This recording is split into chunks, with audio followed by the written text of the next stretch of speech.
بسم الله الرحمن الرحيم আসসালামু আলাইকুম ওয়া রাহমাতুল্লাহ। আজকের এই ভিডিওতে আমরা জানবো যে ইহুদিদের সম্পূর্ণ ইতিহাস, মানে ইহুদি কারা এবং এদের উদ্দেশ্য কি। সেই সঙ্গে জানবো ইহুদি মাযহাব কিভাবে শুরু হয়েছিল, আর ইহুদি মাযহাব ইসলামের সঙ্গে মানে মুসলমানদের সঙ্গে কি কি চেয়ে থাকে, আর এই ইহুদিরা নিজের বুকের মধ্যে কোন এমন রহস্য লুকিয়ে রেখেছে। আর এরই সঙ্গে আমরা জানবো যে এই ইহুদি জাতিরা কোন কোন সময়ে এবং কিভাবে আল্লাহ তাআলার নাফরমানি করেছিল। এই ইহুদিরা কোন সেই পুরানো নিশানা যেটিকে আজও খুঁজে চলেছে। তো এই সমস্ত প্রশ্নের উত্তর আজকের এই খুব সুন্দর ভিডিওতে আপনাদের সামনে খুব সুন্দর করে উপস্থাপন করার চেষ্টা করব ইনশাআল্লাহ। সেই জন্য আপনার কাছে রিকোয়েস্ট থাকবে যে আপনি ভিডিওটিকে শেষ পর্যন্ত অবশ্যই দেখবেন। আর হ্যাঁ, সেই সঙ্গে যদি আপনি আমাদের চ্যানেলে প্রথম এসে থাকেন তাহলে চ্যানেলটিও সাবস্ক্রাইব করে আমাদের সঙ্গে জুড়ে থাকুন এমন খুব সুন্দর ভিডিওগুলি আরও দেখার জন্য। আপনাদেরকে জানিয়ে রাখি যে ইহুদি হলো একটি এমন খারাপ জাতি, একটি এমন নাফরমান জাতি যারা হাজারো বছর নিজের সৃষ্টিকর্তা মানে আল্লাহ তাআলার নাফরমান করে কাটিয়েছে। হযরত ইয়াকুব আলাইহিস সালামের জামানা থেকে বনি ইসরাইল নামের এই জাতির সূচনা হয়েছিল। আর এই ইহুদি জাতির সেই প্রথম থেকে ঝগড়া ঝামেলা করার অভ্যাস আছে। আল্লাহ রাব্বুল আলামিনও এদের উপর অনেকবার লানত করেছেন। আর বনি ইসরায়েলের ধোঁকাবাজের সম্পূর্ণ কাহিনীকে কুরআনুল কারীমের মধ্যেও বর্ণনা করেছেন, যার পর এই জাতিকে শাসকের সিংহাসন থেকে নামিয়ে দিয়ে তারপর শাসন করার দায়িত্ব মুসলমানদের হাতে তুলে দেওয়া হয়। এই পৃথিবীভরে জাতিদের মধ্যে ইহুদি জাতি হলো সেই একমাত্র জাতি যাদেরকে আল্লাহ রাব্বুল আলামিন সবচেয়ে বড় দোষী বলেছেন। কুরআনুল কারীমকে খুব ভালো করে যদি রিসার্চ করা হয় তাহলে ইহুদিদের যেই দোষ তা প্রকাশ্য চলে আসবে, আর সেগুলিকে আজকের এই ভিডিওতে আপনারা নিজেই বুঝতে পেরে যাবেন। আপনাদেরকে জানিয়ে রাখি যে এই ইহুদি জাতি সে প্রথম থেকে প্রতিশ্রুতিকে ভঙ্গ করত। শেষ পর্যন্ত তুর পাহাড়কে উঠিয়ে এদের মাথার উপর ঝুলিয়ে রাখা হয়েছিল, কিন্তু এরপরও এদের যে প্রতিশ্রুতি ভঙ্গ করার চলন সেটি প্রতিনিয়তই থাকলো। আর এরা কুরআনুল কারীমের আয়াতকে বিক্রি করে নিজের গান বাজনার শখ পূরণ করত। দ্বিতীয় জনকে নেকি করার জন্য আহ্বান তো করত, কিন্তু নিজেরা করত না। আর এদেরকে ফেরাউনের সেই জুলুম থেকে বাঁচানো এবং সমুদ্রকে ভাগ করে রাস্তা তৈরি করে দেওয়ার পরও এরা আল্লাহ তাআলার নাফরমানি করতেই থাকলো। আর এমনই করে যখন মুসা আলাইহিস সালাম তুর পাহাড়ে গিয়ে আল্লাহ তাআলার সঙ্গে সাক্ষাৎ করতেন, তো তখন এই জাতির মানুষেরা একটি বাছুরের পুজো করতে শুরু করে দেয়। তাদের এই কর্মকাণ্ডকে দেখে আল্লাহ রাব্বুল আলামিন মুসা আলাইহিস সালামের মাধ্যমে আদেশ করলেন সেই গরুকে জবেহ করে দাও। তো এই কথা শুনে সেই মানুষেরা আশ্চর্য হয়ে গেল। তারপর তারা মুসা আলাইহিস সালামকে বলতে লাগলো, আপনি যান আর আল্লাহ তাআলার কাছে গিয়ে সঠিক আদেশ নিয়ে আসুন। আর এমনইভাবে এই জাতিরা মুসা আলাইহিস সালামকে 5 বার তুর পাহাড়ে পাঠিয়েছিল, শুধু এই জন্যই যে কেননা তারা গরুকে জবেহ করা থেকে বেঁচে থাকতে চাইছিল। সেই সঙ্গে এই মানুষেরা প্রকাশ্যে ঘোষণা করত যে তারা আল্লাহকে নিজের চোখে না দেখা পর্যন্ত ঈমান নিয়ে আসবে না।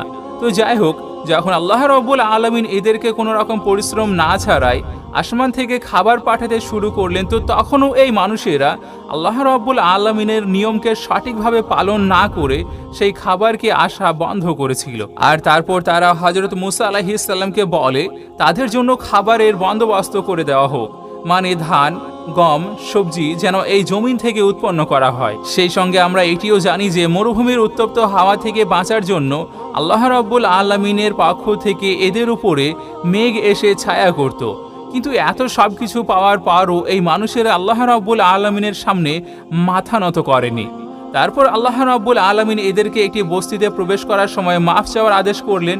যদিও এই আদেশকে মানার জন্য কোনো রকম সমস্যা ছিল না বা পেরেশান হওয়ার কোনো কারণ ছিল না, কিন্তু কে জানে এই জাতি কেন আল্লাহ রাব্বুল আলামিনের হুকুমকে মানেইনি। যেখানে আবার আল্লাহ তাআলা নিজের রহমত দ্বারা এই বস্তিতে 12টি কাবিলার জন্য আলাদা আলাদা 12টি পানির ফোয়ারা তৈরি করেছিলেন, যাতে করে এই মানুষদের মধ্যে পানিকে নিয়ে যেন কোনো ঝগড়া ঝামেলা না হয়।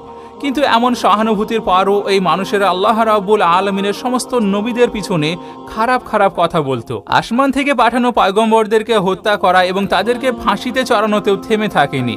আর এরাই হযরত ইয়াহিয়া আলাইহিস সালামকে হত্যা পর্যন্ত করেছিল, আর হযরত ঈসা আলাইহিস সালামকে শুলিতে চড়ানোর পরিকল্পনাও করেছিল।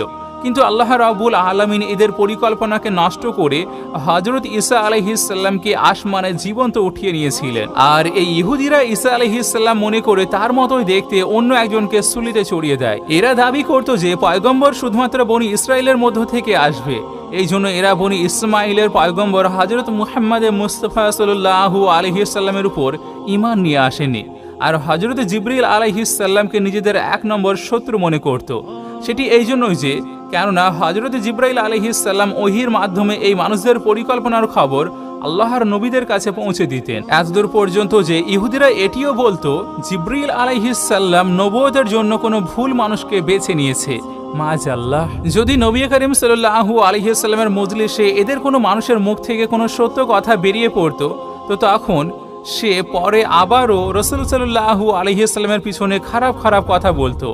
আর বড় দাবি করে এই জাতির মানুষেরা বলতো যে আমরা হলাম আল্লাহ তাআলার সবচেয়ে পছন্দনীয় জাতি, আর জাহান্নামের আগুন আমাদেরকে কখনোই স্পর্শ করবে না। যদিও এই ইহুদি জাতির নিজেদের মধ্যেও ভীষণ ঝগড়া ঝামেলা হতো, এতদূর পর্যন্ত যে এরা নিজেদের মধ্যে হত্যা মারামারিও করত, আর কাবিলাতে গিয়ে কাবিলার মানুষদেরকে সেই বস্তি থেকে বের করে দিত, যেমনটি এখন তারা ফিলিস্তিনিদের সঙ্গে করছে।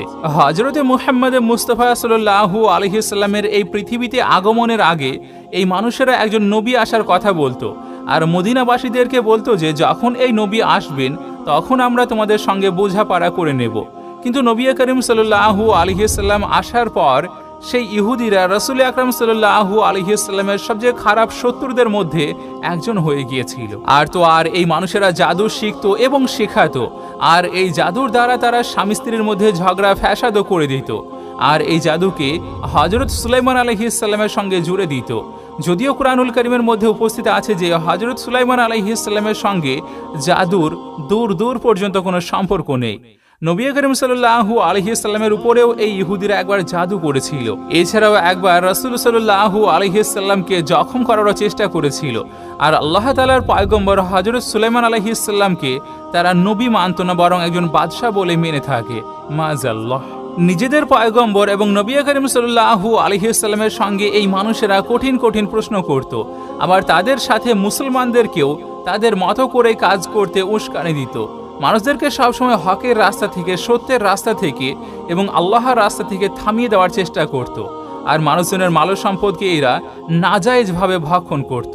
এই জাতিরা এই জমিনের উপরে দুইবার ভীষণ বড় ঝগড়া ফ্যাসাদ করেছিল, আর অন্যজনের স্ত্রীদের উপর বদ নজর দেওয়া এবং তাদের সঙ্গে নিজের বোন এবং মেয়েদেরকেও জিনাকারী আর বদকারী করার অভিযোগ লাগিয়ে দিত, আর এমন ফালতু কাজ করার জন্য একটুও লজ্জা বোধ করতো না।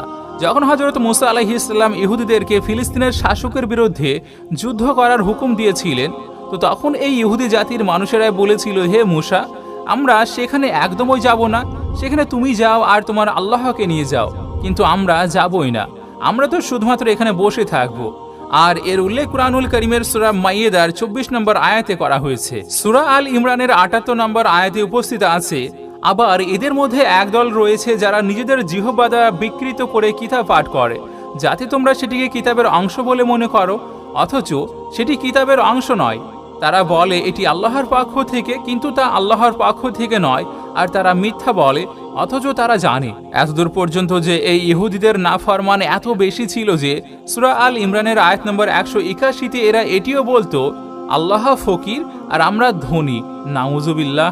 কুরআন মাজিদের সূরা আনামের আয়াত নম্বর 138-এ উপস্থিত আছে, আর এরা দাবি করে যে এই জানোয়ার এবং এই শস্য নিষিদ্ধ আছে, আমরা যাকে চাই সে ছাড়া কেউ তা খেতে পাবে না। সূরা আল ইমরানের আয়াত নম্বর 72-এ উপস্থিত আছে, এদের মধ্যে একটি জামাত এমন বলতো যে মুহাম্মাদের উপরে যা কিছু নাজিল হয়েছে সেটির উপরে সকালবেলাতে ঈমান নিয়ে আসো, আর সন্ধ্যা হলে সেটিকে অস্বীকার করো। আপনাদেরকে জানিয়ে রাখি যে একটা সময় এমনও ছিল যখন এই ইহুদি জাতি আল্লাহ তাআলার সবচেয়ে প্রিয় জাতি ছিল, কিন্তু এদের নোংরা কৃতকর্মের জন্য আল্লাহ রাব্বুল আলামিন এদেরকে শাসকের গদি থেকে সরিয়ে দিয়েছেন। আর ইহুদিরা যেহেতু কুরআনুল কারীমকে মানে না, সেই জন্য এরা জানে না যে আমরা আল্লাহ তাআলার দরবার থেকে বঞ্চিত হয়ে গিয়েছি। সেই জন্য এরা আজও আল্লাহ তাআলার কাছাকাছি নিজেদেরকে সবচেয়ে পছন্দনীয় মনে করে থাকে। সেই জন্য তারা এটিও দাবি করে যে আমরাই হলাম এই পৃথিবীতে আল্লাহর সবচেয়ে কাছাকাছি, আল্লাহর সবচেয়ে প্রিয় জাতি এবং পছন্দনীয় জাতি।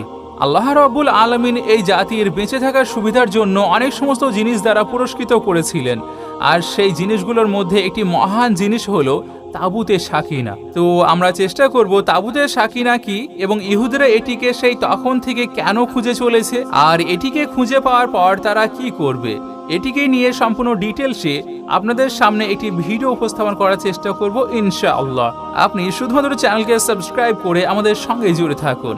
আর আমরা আশা রাখছি যে ভিডিওটি আপনাদের অবশ্যই ভালো লেগেছে। ভিডিও ভালো লাগার সবচেয়ে খুব সুন্দর ইজাহার হলো ভিডিওটিকে লাইক করে আপনি আপনার ফ্যামিলি এবং প্রিয়জনের মাঝে অবশ্যই শেয়ার করুন। আপনাদের সঙ্গে আমি নাহিদ, আমাদের সঙ্গে জুড়ে থাকার জন্য শুকরিয়া।